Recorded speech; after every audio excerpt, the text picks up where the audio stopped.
تک یہ یادگار باقی ہے، یہ سنت چلتی چلی آ رہی ہے، جس کے بارے میں آپ صلی اللہ علیہ وسلم نے فرمایا کہ یہ تمہارے باپ ابراہیم علیہ السلام کا طریقہ ہے۔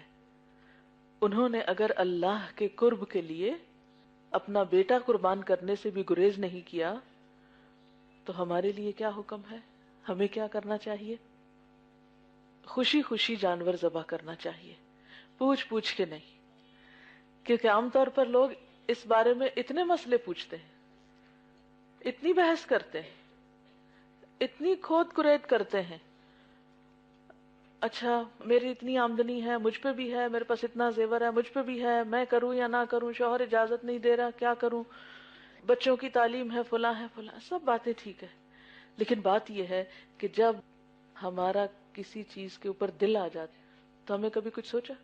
کبھی کسی عزیز کو، کسی پیارے انسان کو تحفہ دینے کی بات آتی تو ہم اس وقت یہ ساری باتیں سوچتے ہیں؟ نہیں۔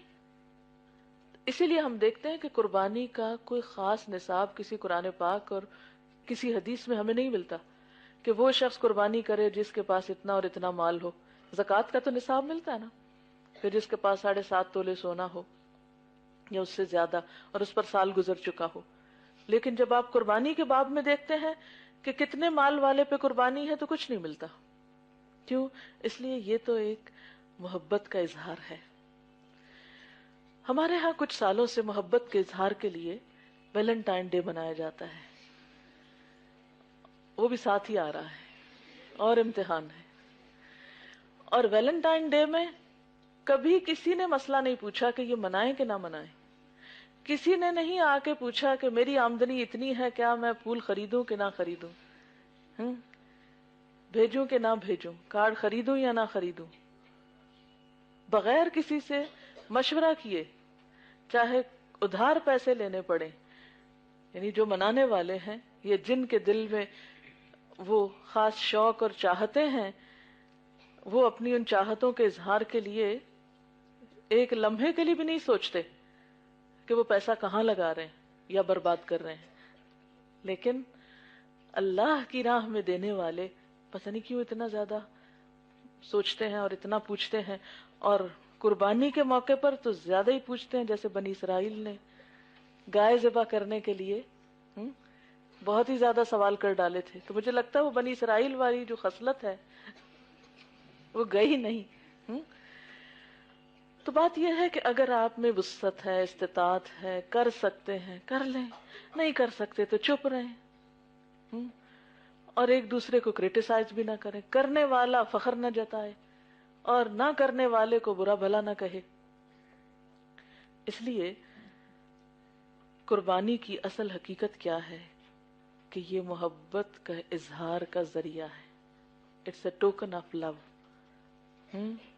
اور ایک تعلق جو آپ کا اللہ تعالی کے ساتھ ہے، کیونکہ اس دن جو خون بہایا جاتا ہے تو اس کا ایک قطرہ جو زمین پہ گرتا ہے وہ بظاہر ضائع ہوتا نظر آتا ہے، لیکن اللہ پاک کے خزانے میں چلا جاتا ہے، وہ اس کا قدردان ہے۔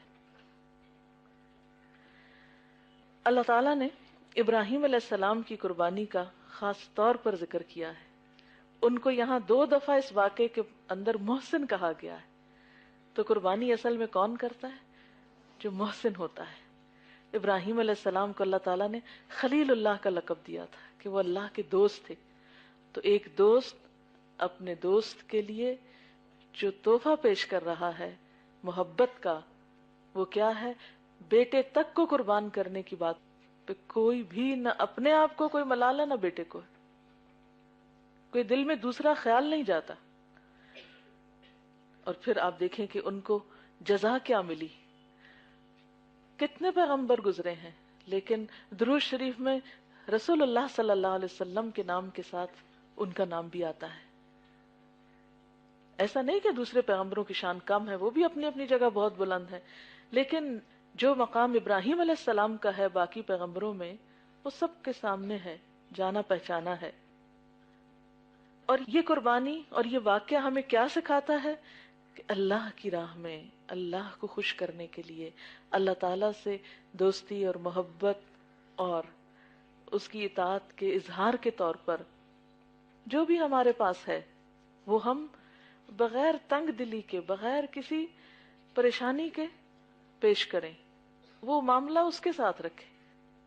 دیکھیں کہ جو تحفہ دکھا دکھا کے کیا جاتا ہے یا احسان جتا کے کیا جاتا ہے، وہ تحفہ نہیں، وہ دین کہلاتا ہے. کہتے ہیں نا دین چڑھایا. تو ہمیں اللہ کی راہ میں جو کچھ بھی کرنا ہے وہ دین نہیں چڑھانا. حالانکہ اللہ تعالیٰ اس کو قرض حسنہ کہتے ہیں، وہ لینے والا اس کو قرض حسنہ بولتا ہے. لیکن ہمیں کس طرح دینا ہے؟ اور پھر یہ کہ اپنے ہی لیے دینا ہے نا، پھر پلٹ کے واپس ہی آنا ہے، اس نے رکھنا کوئی نہیں ہے. تو اس لیے جو دے سکتے ہیں وہ دے دیں، اور بہت زیادہ لمبی چوڑی بحثوں میں نہ پڑیں کہ قانونی لحاظ سے کون کرے اور کون نہ کرے.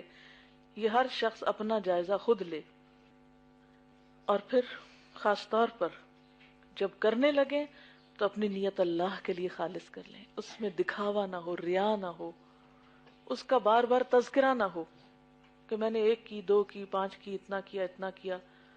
نہیں، بس جو کر سکتے ہیں کر لیں. کسی نے یہ سوال کیا ہوا ہے کہ قربانی کرنا سنت ہے یا استطاعت پر واجب ہو جاتی ہے. اصل میں میرے نزدیک یہ سنت اور واجب کا جو کانسیپٹ ہے یہ ارریلیونٹ ہے. مجھے یہ بتائیے کہ ابراہیم علیہ السلام کو جب حکم ملا تھا قربانی کرنے کا تو انہوں نے کیا کہا تھا کہ یہ لازمی حکم ہے یا اس میں کوئی چھوٹ بھی ہے؟ قربانی کرنے کے لیے کیا صاحب نصاب ہونا ضروری ہے؟ صاحب نصاب سے مراد یہ کہ 7.5 تولے سونا ہو اور پھر اسی طرح چاندی، کوئی ضروری نہیں ہے.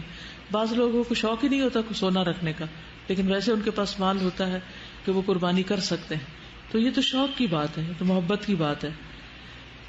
کیا جس پہ زکوٰۃ فرض ہے اس پر قربانی بھی فرض ہے؟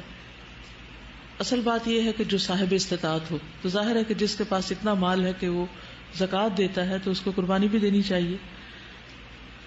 لیکن اصل بات ہے کہ قربانی تو قرب سے نکلی اور قربانی کی جائے گی اللہ کا قرب حاصل کرنے کے لیے. جو شخص یہ سمجھتا ہے کہ وہ کر سکتا ہے بسہولت، اس کے پاس اپنے مہینے کا باقی خرچہ چلانے کے لیے پیسے ہیں، بچوں کی فیس ہے، یعنی وہ اپنے فرائض ادا کرنے کے بعد اگر اتنی رقم پاتا ہے کہ جس سے قربانی کر سکے تو اسے قربانی کر لینی چاہیے.